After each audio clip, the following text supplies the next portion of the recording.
Lettuce, salary, capsicum সহ অন্তত 15 ধরনের সবজির চাষ হয় আব্দুল কাদেরের ক্ষেতে। বয়স মাত্র 18। এই বয়সেই কৃষি উদ্যোক্তা হিসেবে এলাকায় সাড়া ফেলেছেন তিনি।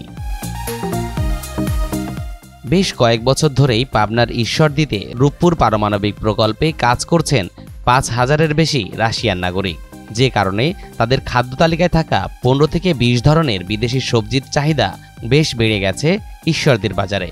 আর এই বিষয়টিকেই টার্গেট করেন আব্দুল কাদের। প্রথমে আমি শুরু করছিলাম 1 কাঠা জমি থেকে, এখন আমি মোটামুটি 3 বিঘার মতো এই প্রজেক্টটা শুরু করছি। আমাদের এখানে রাশিয়ান যত রকম চাইনিজ পাতা প্লাস বাঙালিদের যত রকম চাইনিজ পাতা সব পাতাগুলাই আছে।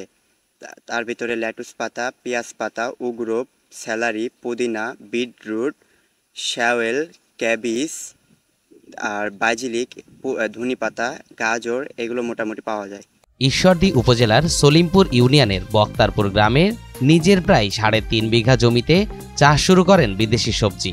সেখান থেকেই তিনি বছরে আয় করছেন 20 থেকে 22 লাখ টাকা।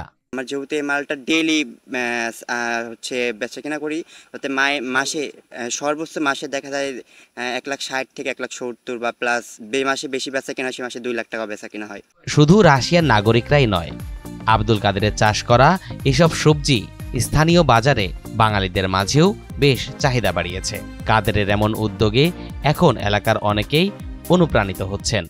ভালো কয়েক ধরনের, আমি খুবই ভালো লাগছে যে কয়েক ধরনের শাকসবজি এখানে চাষ হচ্ছে। তো আমি ওনার কাছ থেকে এখানে আসছি, আমি পরামর্শ নিব। তো আমিও একটু আগ্রহ প্রকাশ করছি এইগুলা চাষ করার জন্য, এই জন্য এনার কাছে আসছি কিছু বীজ নেওয়ার জন্য, চারা এবং পরামর্শ নেওয়ার জন্য। এখন আমাদের আর বাইরে থেকে নেওয়া আসা লাগছে না, যেটা রাশিয়ানদের খাবারের অনেক চাহিদা পূরণ করছে।